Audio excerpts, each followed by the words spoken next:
இந்த சிறப்புமிக்க விழாவிற்கு இங்கே வந்து இந்த விழாவை தலைமையேற்று உங்கள் அனைவருக்கும் இந்த அப்பாயின்மெண்ட் ஆர்டர் கொடுக்க வந்து வருகை புரிந்த முதலமைச்சர் என்னுடைய பணிவான வணக்கத்தை தெரிவித்துக் கொள்கிறேன். இது உண்மையிலே ஒரு சிறப்புமிக்க விழா தான். ஏன்னா மின்சாரத்துறைக்கு முக்கியமான தேவை இன்னைக்கு அங்கங்க நமக்கு தேவையான அனைத்து வேக்கண்ட்டையும் நம்ம ஃபில் பண்ண வேண்டிய கட்டாயத்திற்கும் மிகவும் சிறப்பு வாய்ந்த இந்த விழா. கடந்த ஒரு மாதமாக முதல்வர் தலைமையிலான அரசு எல்லா நிலைகளிலும் எல்லா முடிவுகளையும் மிக சிறப்பாக முதல்வருடைய உத்தரவின் பேர்ல எடுத்துட்டு வரோம். அதன் ஒரு படியாக கடந்த சில வாரங்களுக்கு முன்னால் நான் ஒரு முக்கிய நிகழ்வை இங்க சொல்லணும்னு ஆசைப்படுறேன். முதல்வர் தலைமையில அந்த ஆய்வுக் கூட்டம், நம்மளுடைய மின்சாரம் வாரியம் சம்பந்தமான ஆய்வுக் கூட்டம் நடைபெற்றது. சோ அப்ப வந்து நம்ம குறிப்பிட்ட முக்கியமான விஷயம், இந்த துறைக்கு 70,000 மேல வேக்கன்ட் இருக்கு. சோ அதுல வந்து 15,000 இந்த வருடத்துல ஃபில் பண்ண வேண்டிய கட்டாயத்தில் இருக்குன்னு சொன்னோம்.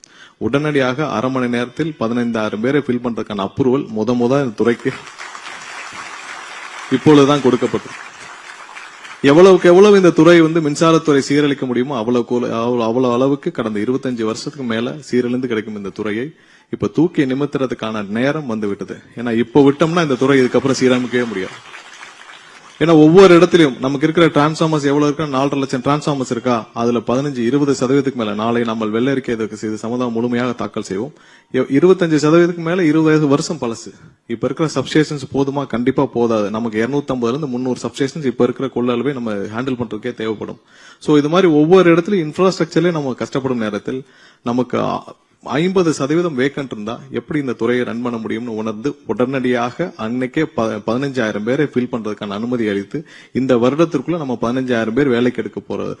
முதல்ல இது வந்து 25-30 வருஷத்துல இது வரைக்கும் நடந்ததே இல்லை. இந்த துறையில ஒரே வருடம் 15,000 பேரை வேலைக்கு எடுக்க போறோம். அது இல்லாமல் இந்த மாதிரி நிறைய நீங்க பெண்டிங்ல இருக்கிற இப்ப இந்த 383 பேரும் பிளஸ் அந்த 18 பேர் மொத்தம் 401 பேரும் ஒரே வாரத்தில் அரசு பொறுப்பேற்று 4 வாரத்தில் அனைத்து பணிகளையும் முடிக்கப்பட்டு ஒரே நாள்ல முதல்வர் சொன்னா நானே வந்து எல்லாருக்கும் தனித்தனியா கொடுக்கறேன்னு சொன்னேன். இல்ல நாங்க சொன்ன முதல்வர்கிட்ட இல்ல எல்லாருக்கும் லேட்டா இல்ல நான் எல்லாருக்கும் நானே தனித்தனியாக ஒவ்வொருவருக்கும் நான் கொடுக்கணும்னு ஆசைப்படுறேன். கொடுக்கணும்னு சொன்னார். இதுதான் புது மாதிரியான அரசு. இப்படிதான் இந்த அரசு இருக்கும்.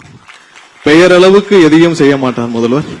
சொன்னது எதுவோ அதை கண்டிப்பாக செய்வார். பெயரளவுக்கு செய்யறதெல்லாம் ஒண்ணும் கிடையாது. என்ன சொல்றாரோ அதை கண்டிப்பாக செய்வார். எல்லாரும் முக்கியமாக மக்களும், இங்க இருக்க நிர்வாகிகள், இங்க இருக்க ஊழியர்கள், மக்கள், பொதுமக்கள், அவ்வளவுதான். அவங்க எல்லாம் இங்க எஜமானர்கள். அவர்களுக்கு பயந்துதான் இந்த அரசு செய்யுமே தவிர வேற யாருக்கும் பயந்து இந்த அரசு எதையும் செய்யாது. மக்களுக்கு பயந்து மட்டும்தான் இந்த அரசு செயல்படும். வேற யாருக்கும் பயந்து இந்த அரசு செயல்படாது. இந்த சிறப்பான நிகழ்வுக்கு முதல்வர் வருகை புரிந்தது உங்கள் அனைவருக்கும் மிகப்பெரிய ஒரு வாய்ப்பு. இந்த வாய்ப்புக்காக நீங்க வந்து எங்க அப்பாயிண்ட் ஆர்டர் வாங்க அனைவருக்கும் என்னுடைய வாழ்த்துக்களையும் தெரிவித்துக் கொள்கிறேன்.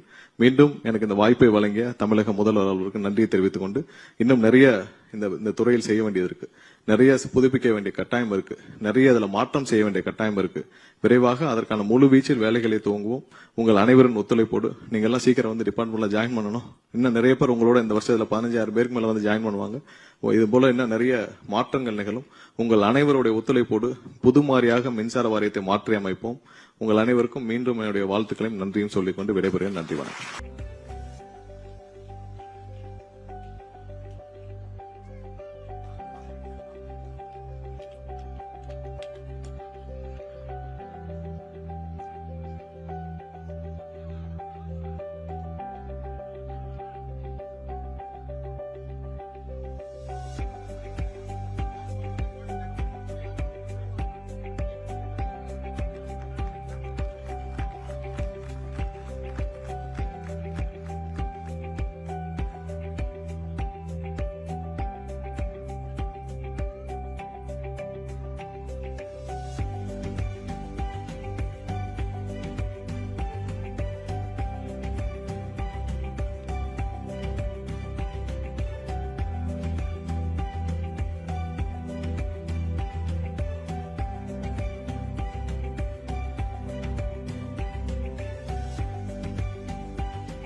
அனைவரும் இருக்கையிலேயே அமருமாறு அன்போடு கேட்டுக்கொள்கின்றோம்.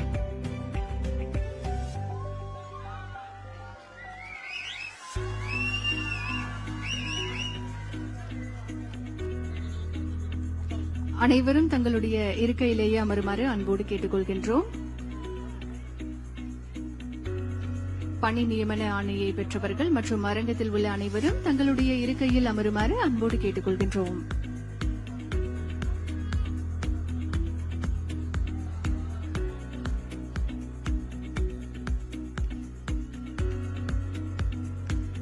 அரங்கத்தில் உள்ள அனைவரும் தங்களுடைய இருக்கையில் அமருமாறு அன்போடு கேட்டுக்கொள்கின்றோம்.